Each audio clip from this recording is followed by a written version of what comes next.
করা হয়েছে, সেই গানটা কিন্তু আমার মনে হচ্ছে যে ওই যে হিটটা বোঝে না সে বোঝে না বা অন্য যে আমি ইদানিং কালে ঢাকের তালে ওই অবধি কিন্তু পৌঁছয়নি।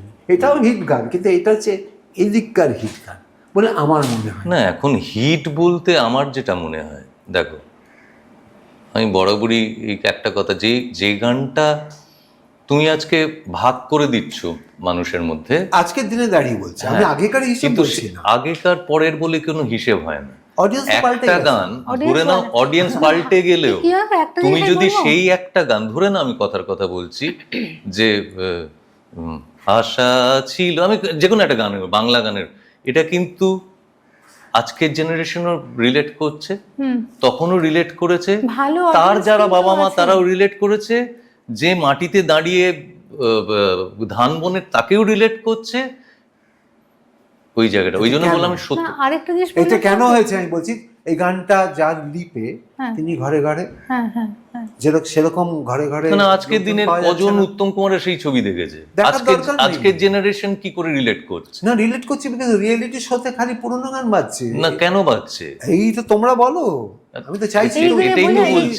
কারণ উনি তো যাচ্ছেন, দেখতে পাচ্ছি এই গানগুলো যেসব গানের কথা বলছি, এই গানগুলোর মৃত্যু নেই, ক্ষয় নেই কোনো, এইটার জন্য অমর এটাই বলছি। সেই গানগুলো চলে আসে, তার মানে কালকে অতিক্রম করে গেছে। না তাহলে তোমরা যারা রিয়েলিটির সাথে যাচ্ছ এখন, বা তোমরা যারা সব তো পুরনো গান, তোমরা কেন বলছো না যে নতুন গান? তাহলে তো নতুন গান আর হবে ওই না না, নতুন গান হবে না কেন? এই তো বলছো তুমি যে হাজার হাজার মানুষ ভালো লাগছে, তাকে সেই জায়গাটা দাও যে আজকে আমার একটা গান পপুলার হলো, হতেই পারে 10টা বছর যেতে দাও। দেখো ফিল্টারেশন কিন্তু হতে থাকে যখন প্রমোশন 100% দরকার, প্রমোশন 100% দরকার, প্রমোশন হইতে হিট হয়েছে। কিন্তু আমি বলছি একটা কথা, সন্ধ্যা পিসির কাছে শোনা যে ধনঞ্জয় ভট্টাচার্য আসবে বলে সন্ধ্যা পিসিকে বলছে আপনার গান শুনবো না, তারও গান কিন্তু ফিল্টারেশন হতে হতে হতে হতে এখন, তখন সেই সময় যে পপুলার যতখানি পপুলারিটি ছিল সেটা নেই। আরেকটা জিনিস আমি বলবো, স্টেজের কথা, এই যে ফিল্টারেশনটা কিন্তু হতেই থাকে প্রতি 4 বছর বলো, 5 বছর বলো, 10 বছর, যেভাবেই তুমি বলো, কিছু গান রয়ে যায়। তুমি কি এরকম বলতে পারো যে একজন শিল্পী বা একজন সুরকার বা একজন গীতিকারের সব গান লোক জানে, সব গান লোক ভালোবাসে? না, কিছু গান কমন গান, মানে হয়তো গানটার মধ্যে কিচ্ছু নেই। আমি কথার কথা বলছি, ধর আমার স্বপ্নে দেখা রাত, একটা বাচ্চা ছেলে মেয়ে তারাও লিপসিং করছে, কেন করছে?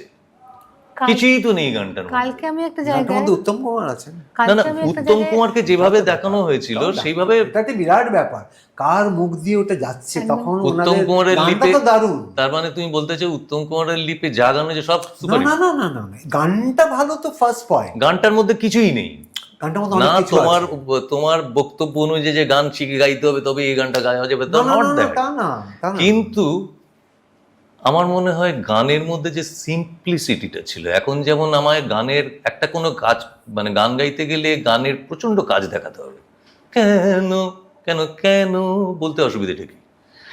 এখন গায়কদের গায়িকাদের মধ্যে এইটা যেমন একটা এসছে, সুরকার গীতিকারদের মধ্যে কত কঠিন আমি একটা নোট দেখাতে পারলাম, কত কঠিন আমি একটা ভাষার প্রয়োগ করতে পারলাম, সিম্পলিসিটিটা তো সব থেকে কঠিন। সাধারণ মানুষ যদি গানটার সঙ্গে নিজেকে অ্যাসোসিয়েট করতে না পারে, সেই গান কখনোই পপুলার হবে না। না সেটা তো হবে না, সেটা তো হবেই না। আরেকটা জিনিস কি, যে গাইছে না তার প্রেজেন্টেশন, তার ব্যক্তিত্ব, তার ইমেজটাও কিন্তু ম্যাটার করে। মানে একটা প্রোগ্রামে সাধারণ মানুষ কি দোলে দুল দোলে এটার সঙ্গে গাইতে পারে? তাহলে কেন গানটা? উদাহরণ দিই, কালকে একটা অনুষ্ঠানকে আমি গাইতে গেছি, সেখানে তো আবাল বৃদ্ধ বনিতা বসে আছে, একটা 7 বছরের বাচ্চা আমাকে এসে বলছে তোমার গান আমার বড্ড ভালো লেগেছে জানো। 7 বছরের বাচ্চা, সে আমার গান কি বুঝলো তুমি বলো? আমার প্রশ্ন, তুমি আল্লাহ তুমি তোমার গান বুঝতে পারলে? বলে আমি বুঝতে তো পেরেছি, আর আমি না তোমার গানটা শুনছিলাম, আর আমি তোমার ভীষণ ভালো, তোমার গলা খুব ভালো। সে বলতে বয়স 7। তার কারণ হচ্ছে এক্সেপশন না, তার ভালো লাগাটা ভালো লাগাই, তার জন্য বোঝার কোনো দরকার নেই। আমরা এখন বড্ড বোদ্ধা হয়ে গেছি।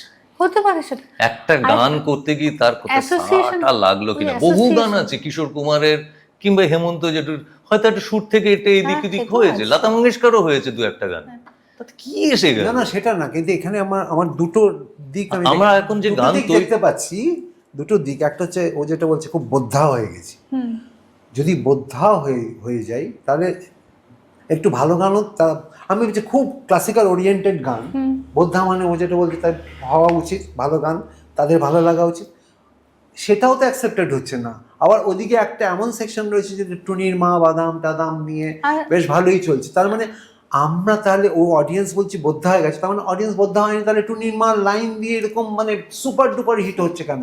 বা আজকে আমি বলছি তোমাকে রিসেন্টলি বহুরূপী, আমি নাম ধরেই বলছি because I don't care, cinema দেখে বেরিয়ে এসে ইয়ামান রাগের ওপরে একটা কম্পোজিশন অনুপম বানিয়েছে, যেটা শ্রেয়া গেয়েছে, আমি হলের মধ্যে আহা করেছি যে কতদিন পরে এত ভালো লাগলো। আমি বেরিয়েই অনুপমকে বললাম কি ভালো তোর গানটা, এত ভালো প্রেজেন্টেশন।